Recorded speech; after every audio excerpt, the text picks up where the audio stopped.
Humans are unique. We are the only species capable of predicting our own absolute destruction. And for thousands of years, we have been absolutely obsessed with it. Welcome to the history of the apocalypse. Since the dawn of civilization, we've looked at the stars and seen not just wonder, but the terrifying end of everything. Every culture has its version.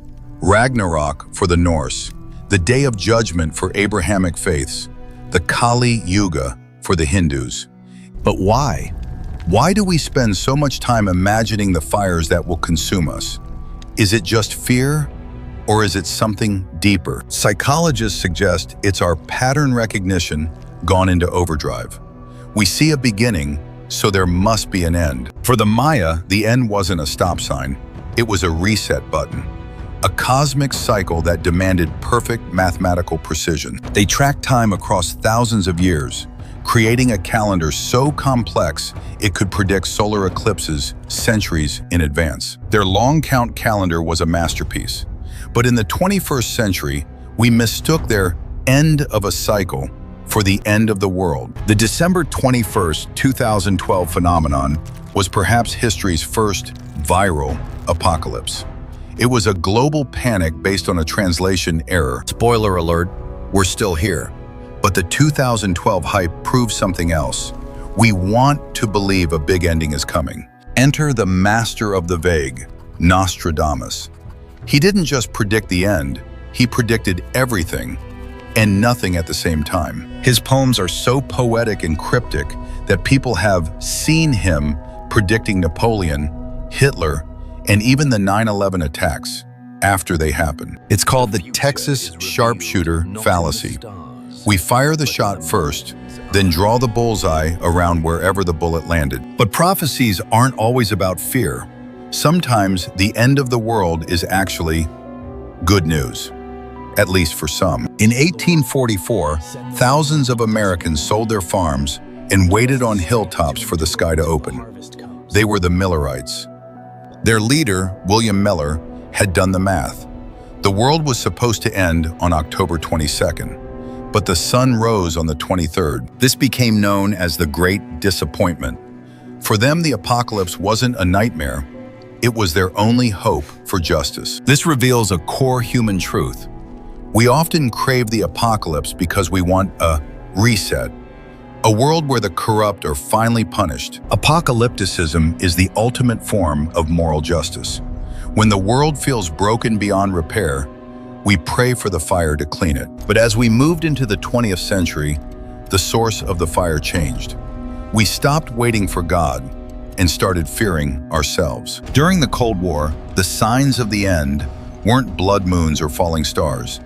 They were radar blips and silo doors opening. For the first time in history, the apocalypse was no longer a prophecy. It was a choice. A single finger on a red button. We replaced the wrath of God with the logic of mutually assured destruction. The obsession became a strategy. Every generation since 1945 has grown up with the knowledge that the world could end in 30 minutes. Every single day. But notice the pattern. When nuclear war didn't happen, we found new ends. Global cooling, then global warming, then AI. We shifted from God's judgment to nature's revenge to our own creations taking over. The fear is the same, only the villain changes. And this obsession has created a massive industry. Survivalism isn't just about survival. It's a way to feel in control of a chaotic world. Perhaps we don't actually want the world to end. Perhaps we just want the stories we tell ourselves to have an ending that matters. Because as long as we are still here to imagine the end, it hasn't happened yet, and maybe it never will. If the apocalypse is so terrifying, why do we keep looking for signs in everything from bird flight to solar flares? For most of history, a comet wasn't just a rock in space. It was a sword of God, a warning that the end was near. We suffer from pareidolia, the human tendency to see meaningful patterns in random, chaotic data. Our brains are wired to find the predator in the grass, so we find the devil in the clouds and doom in the numbers. But where there is fear, there is also profit.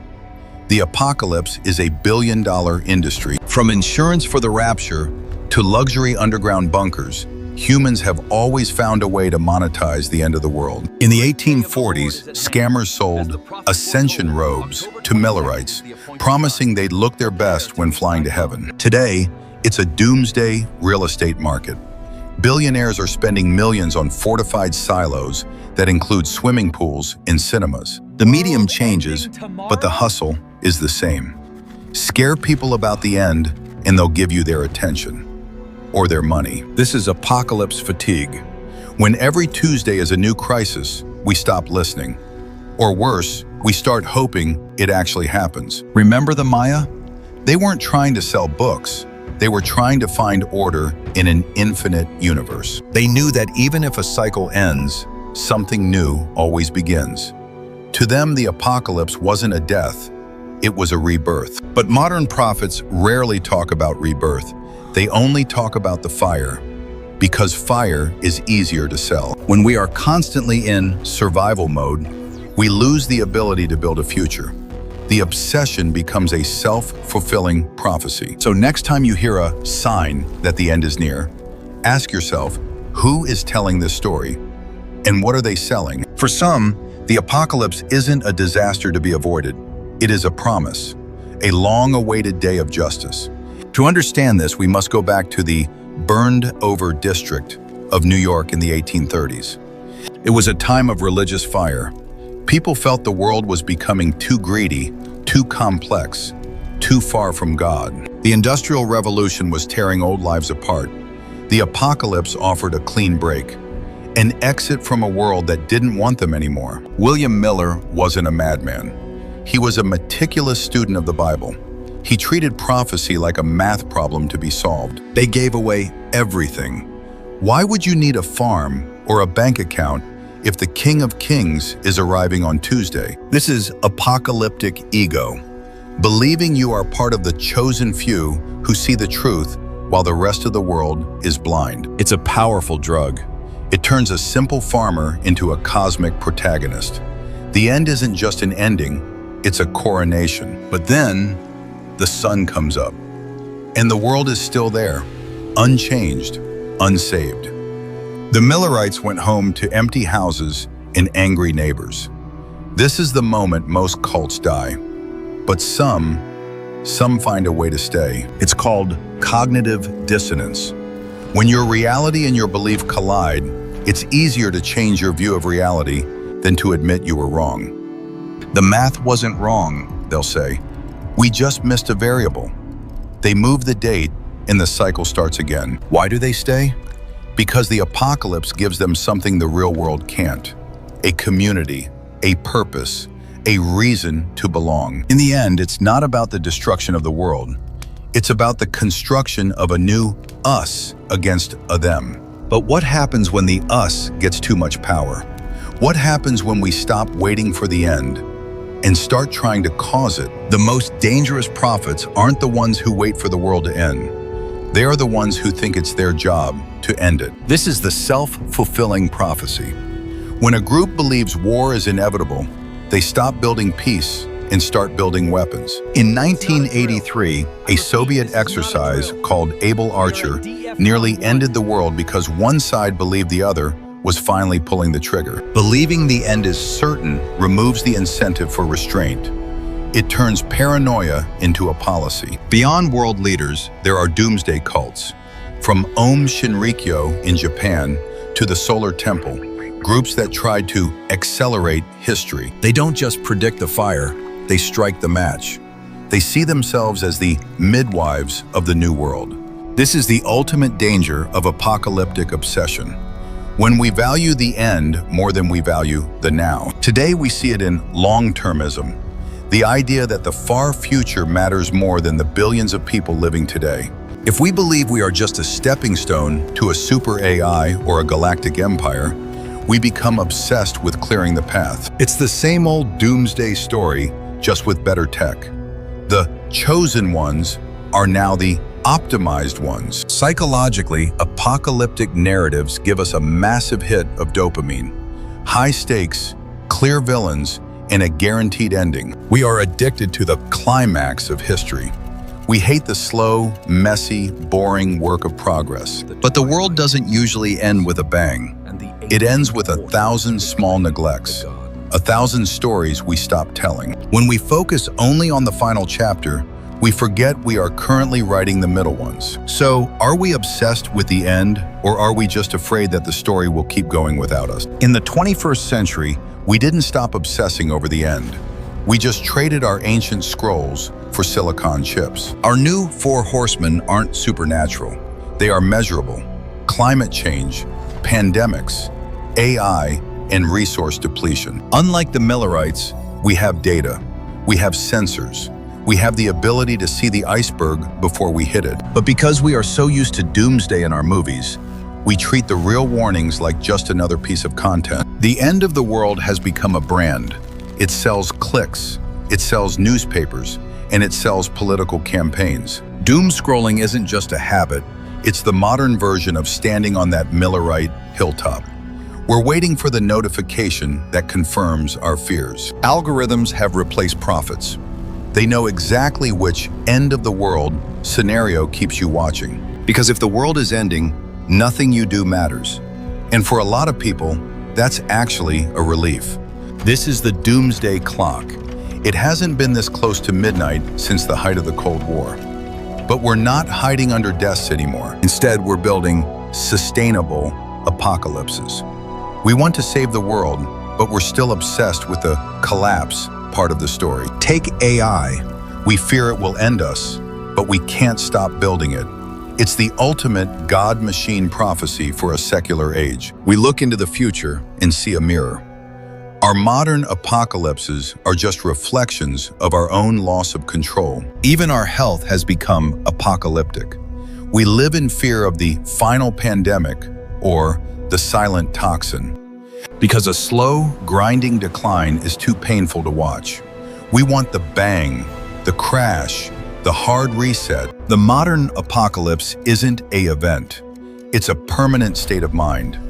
But what if the end is just a perspective? To understand our obsession with the end of the world, we have to talk about the one end we can't escape, our own mortality. Psychologists call it terror management theory. We are the only animals who know for a fact that we are going to die. The apocalypse is a way to make our personal death feel less lonely. If the whole world goes with us, it's not an exit, it's a group event. It scales the tragedy up. It gives meaning to the end of a life by making it part of the end of the story. We are narrative-driven creatures. We can't stand an unfinished story. A world that just keeps going without a finale feels wrong. Our amygdala, the fear center, is easily hijacked by these stories. They trigger a survival response that feels more real than everyday life. For many, the real apocalypse isn't fire. It's the boring, repetitive, stressful routine of modern existence. The apocalypse is an escape. We imagine a world where the power grid fails, and suddenly, life is simple again. We are the survivors.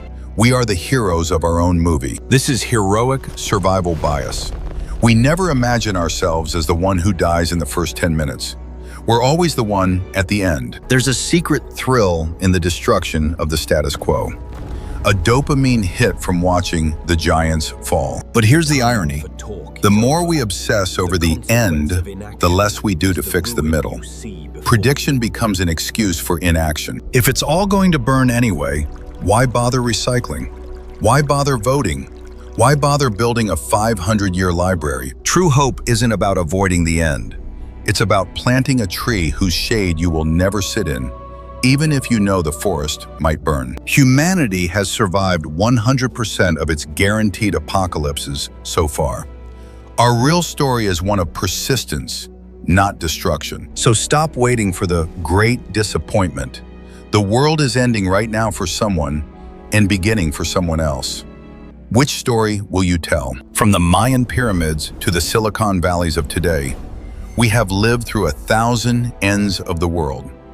Every generation believes they are the final generation.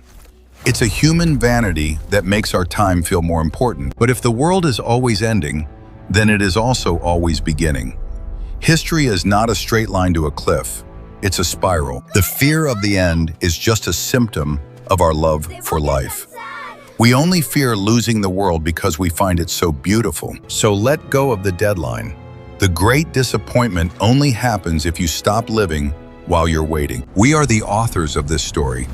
We decide if today is a prologue or an epilogue. The world is ending, and the world is just beginning. Make it a good story.